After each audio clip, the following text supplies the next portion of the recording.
Natapos na po ang investigasyon ng PNP Criminal Investigation and Detection Group sa pagkamatay ng Ateneo student athletes na sina Rene Baterbonia at Divine Adili. Ayon sa pulisya, higit 10 ang posibleng makasuhan.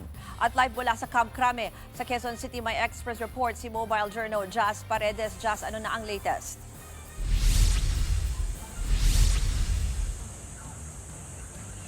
Ruth, huling 2 araw na lang ng investigasyon ng PNP Criminal Investigation and Detection Group sa pagkamatay ng Ateneo student athletes na sina Rene Baterbonia at Divine Adili.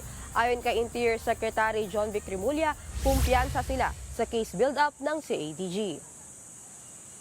Pasado alas 8 ng umaga kanina, dumating sa tanggapan ng PNP CADG ang 3 dating manlalaro ng Ateneo Basketball Team at si Ateneo de Manila University President Father Roberto Bobby Yap. Hiningan sila ng salaysay kaugnay sa team building sa Aurora na nauwi sa trahedya. May ilang dating Ateneo players at miyembro ng university management ang pinahaharap din sa investigasyon.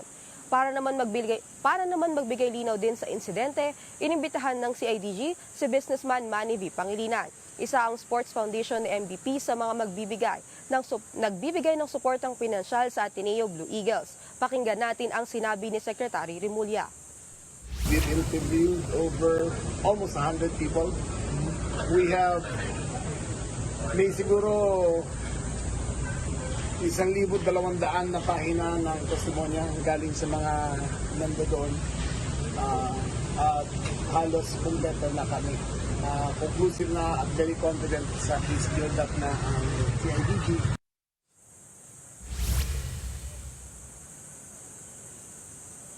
Samantala, Ruth, sa Biyernes na nakatakdang isumite ng CADG sa Justice Department ang kanilang findings sa investigasyon.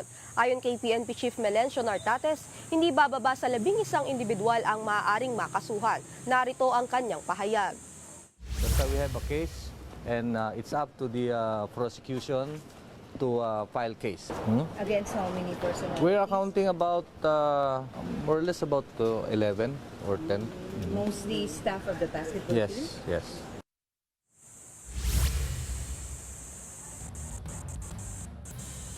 Ruth, ayon kay Secretary Remulla, idedetalye nila ang kanilang findings sa investigasyon sa darating na Biyernes. Yan muna ang latest. Balik sa iyo, Ruth. Yan po ang Express Report ni Mobile Journal Jazz Paredes live mula sa Camp Crame. Mga kapatid, Ruth Cabalco, para sa mabilis na pasada ng mga balitang dapat niyong malaman, mag-follow at mag-subscribe sa social media pages ng News 5.